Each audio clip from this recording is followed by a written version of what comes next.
සාදරයෙන් පිළිගන්නවා මගේ යාළුවෝ හැමදෙනාම ලංකා ගාඩන් YouTube නාලිකාව වෙත.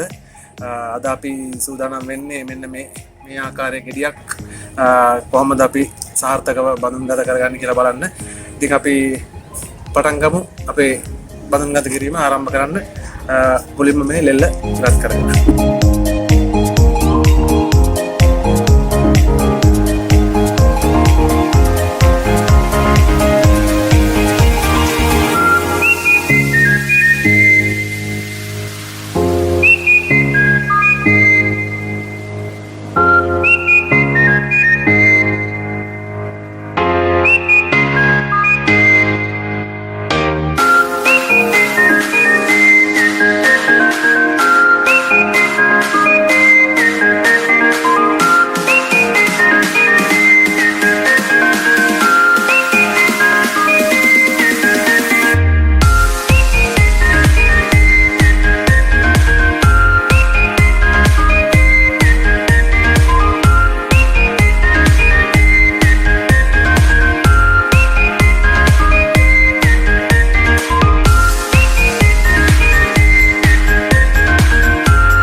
මෙන්න මේ ආකාරයට පිහියක් අරගෙන අපි මේක සියලුම කොහොබත් ටික පිහියෙන් හොරලා ඉවත් කරගන්න ඕනේ.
ආකාරයේ ට්‍රිමරයක් අරගෙන මෙසි කෙඳි මුල් ටික ඉවත් කරගන්න.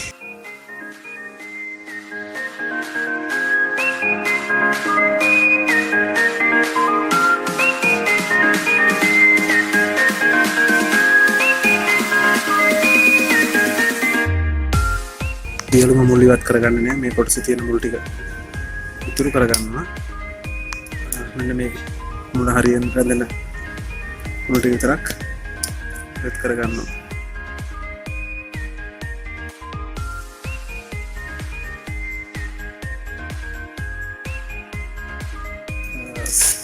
යම් ප්‍රමාණයකට පිරිසිදු කර ගැනීමක් කරගෙන අවසන්. අනතුරු අපි මේකේ මුල් අද්දවා ගැනීමේ කාර්යය තමයි කරගන්න තියෙන්නේ. සාර්ථක මුල් කීපයක් තියෙන අපිට මෙන්න මේ ශාකය සඳහා මෙන්න මේ ආකාරයට බඳුන් ගත කරගන්න පුළුවන්. ඊළඟට අපි මෙන්න මේ කොටස සුද්ධ කර ගැනීම කරන්න ඕනේ. මොකද මේ ශාකය ටිකක් විශාල වෙලා තියෙන්නේ. විශාල ශාකයක් මේ විදිහටම බඳුන් කරගත කරනවට වඩා අපිට ඉතාම ප්‍රයෝජනවත් මේ පුංචි ප්‍රමාණයේ අතු අද්දවා ගන්න. ඒක නිසා අපි මුලින්ම මෙන්න මේ අනවශ්‍ය අතු ටික ඉවත් කර ගැනීමක් කරන්න. මෙන්න මේ ආකාරයේ ටේප් කටර ආයත ගන්න. බඩ පහසුයි.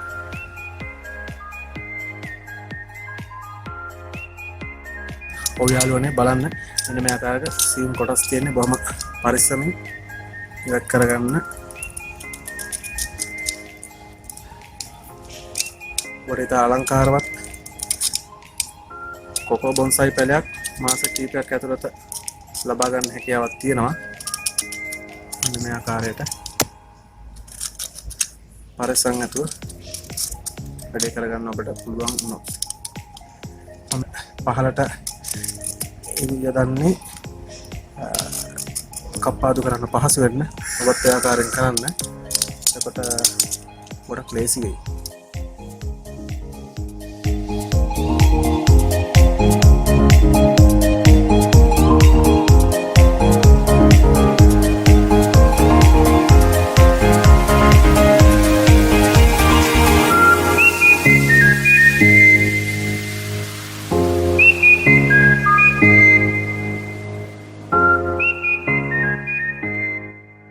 කොයිම වෙලාවකත් ඔබ සුද්ධ කරන හැම අවස්ථාවකම මෙන්න මේ පාටට තියෙන මේ කොටස ගොඩක් පහළට සුද්ධ කරන්න යන්න එපා.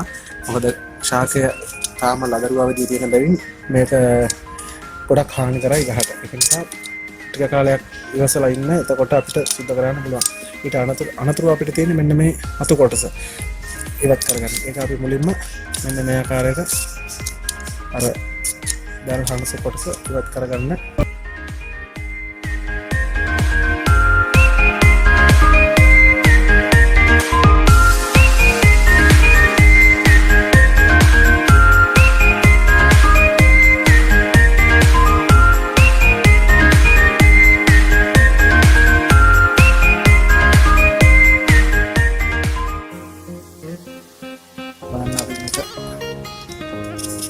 කරගන්න මෙන්න මේ ආකාරයට කැපුම් ටික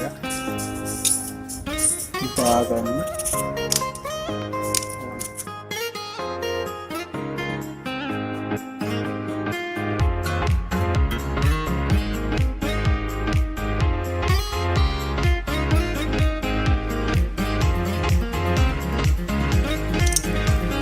උත්සාහ කරන්න මෙන්න මේ වගේ උස තියෙන විදිහට කැපුම් යොදා ගන්නවා. මේ නැත්තම් ගහේ දළු හරියට හානි වෙන්න පුළුවන්.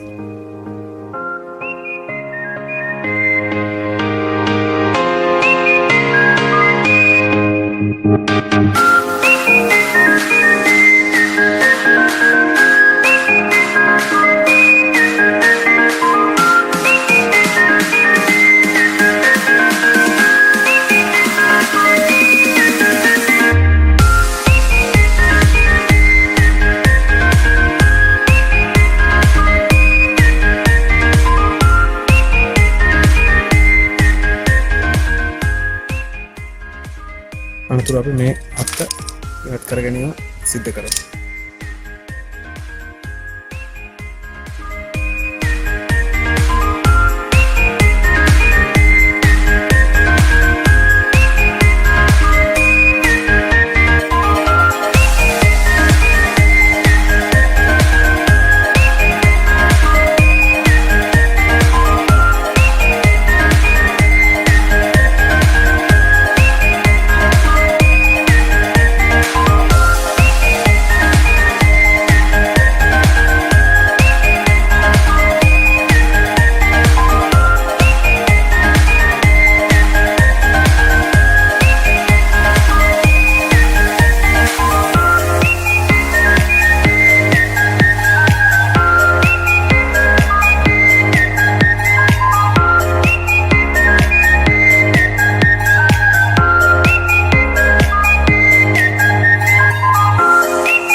දැන් බලන්න මේ ශාකේ අපි කොටස් කීපයකට කප්පා දිගින් කරලා තියෙනවා. මෙතන කොටසක් තියෙනවා, මෙතන එකක්, මෙතන එකක් සහ මෙතන එකක් වශයෙන්. ශාකයට මුල් අද්දා ගන්නකම් මේ කොටස හරි අපි තියා ගන්න ඕනේ මේ අතු දෙක. ඒක නිසා අපි මේ ආකාරයටම බඳුන්ගත කරගන්න සූදානම් වෙමු. ඔයගොල්ලෝගේ පොල් පැලේ මෙන්න මේ ආකාරයට අතු කෙලින් ගොඩක් වෙලාවට අපි දැකලා තියෙනවා ලංකාවේ කොකෝ බොන්සායි වල නිරත වෙන ගොඩක් මගේ යාළුවන්ගේ පොල් පැල සමහර අවස්ථාවල මම දැකලා තියෙනවා අපේ Facebook පිටුවල දාලා තියෙනවා. ඒගොල්ලෝ පොල් පැලයක් හොයාගත්ත ගමන්ම සුද්ධ කරලා මෙන්න මේ ආකාරයට කොළ තියෙන විදිහටම දාන්න. ඔයගොල්ලෝ එහෙම දාන්න එපා. මේක උත්සාහ කරන්න ඕගොල්ලෝ මේ අතු සුද්ධ කරගත්තට පස්සේ මේ අතර පොඩි සහයෝගයක් දෙන්න. මෙන්න මේ ආකාරයට අත් යම් ප්‍රමාණයකට නැවෙන්න.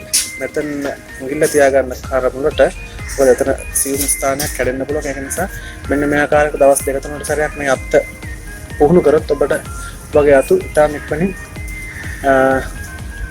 දෙපසට විහිදුණු ආකාරයේ හැඩයක් ගන්න පුළුවන්. ඔබට හොඳම උදාහරණය මෙන්න මේ ශාකය බලන්න. මේ ආකාරයෙන් තමයි මම පුහුණු කිරීම කරන්නේ. අතු කප්පාදුව සිද්ධ කරන දවසට මම අනිවාර්යයෙන්ම මෙයාගේ මේ අත තනියම මෙතනින් අත තියලා මේ අත නමනවා. මේ අත දැන් ඊළඟට තියෙන සාමාන්‍ය ගානට මෝරලා තියෙන මේ අතත් දැන් ටිකක් විහිදිලා තියෙන්නේ. එහෙම කරනකොට මෙන්න මේ දළු අතු විහිදිලා තමයි වර්ධනය වෙන්නේ. ඒක නිසා ශාකයට තා අලංකාරයක් එකතු කරගන්න පුළුවන් ඔබට මේ ආකාරයට අතට වගේම සිදු කරගන්න. රෙදි කැලි දෙකක් ඒක වතුරෙන් කොහොමවලා ගන්න හොඳට අරගෙන පැලේ වටේ හොඳට අතා ගන්න. මෙන්න මේ ආකාරයේ භාජනයකුත් ඒකට වතුර පුරවලා ගන්න ඕනේ. ඊට පස්සේ අපි මෙන්න මේ ආකාරයට මේ පැලේ අරගෙන ඒක මුල් ටික ගන්න බලාගෙන මේ ආකාරයට ටික අස්සේ දාගන්න. ඒතර ඔයගොල්ලන්ට පුළුවන් මේ මුල් ටික වෙනම ගහත් එක්ක තියෙන සම්බන්ධය ඉතාම අවම කරලා වෙනම මුල් ටික පහළට ගන්න. ඒතර ඉතාම අලංකාරවත් විදිහට ඔයගොල්ලන්ට පැලේ නිර්මාණය කරගන්න පුළුවන්.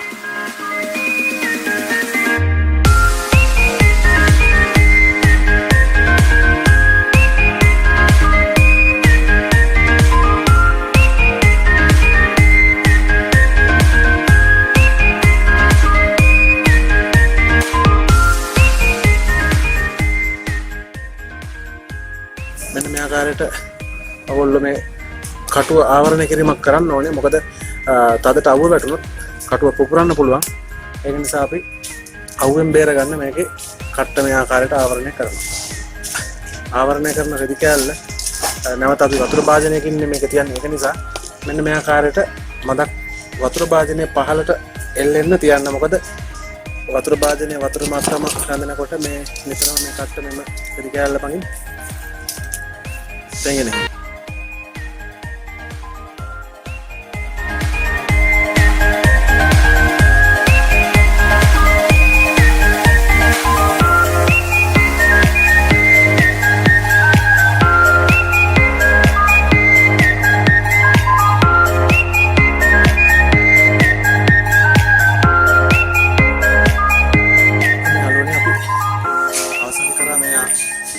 පොල් පැලේ බඳුන්ගත කිරීමේ අවසානය දක්වා මෙන්න මේ ආකාරයට ස්ථානගත කරගන්න. සම්පූර්ණ වතුර යට වෙන්න දෙන්න එපා. මෙම ගහ ඉඩකටයක් හරි ගල්කටයක් හරි තියලා පැලේ මේ ආකාරයට ස්ථානගත කරගන්න. යාළුවනේ ඔයගොල්ලෝ බලන්න මම මීට පෙර වීඩියෝවක් නාලිකාවට මුදාහැරලා තියෙනවා. ඒකෙදි අපි කියලා තියෙන්නේ මේට වෙනස් ආකාරයක ස්ටයිල් එකක්. ඒක ඔයගොල්ලන්ට පුළුවන් පහළ ඩිස්ක්‍රිප්ෂන් එකේ මම දාලා තියෙනවා ලින්ක් එක. ඒ හරහාගෙන් ඔයගොල්ලන්ට පුළුවන් ඒකේ වැඩිදුර විස්තර ලබා ගන්න. ඒත් එක්කම Island of Coco Bonsai Sri Lanka කියලා අපි Facebook page එක. ඉතින් ඔයගොල්ලෝ ඒකටත් like කරලා ඒකටත් join වෙන්න. තව වැදගත් දේවල් වැදගත් යාළුවෝ ගොඩක් ඉන්නවා. ඔයගොල්ලන්ට අදහස් වමාරු කරගන්න පුළුවන්.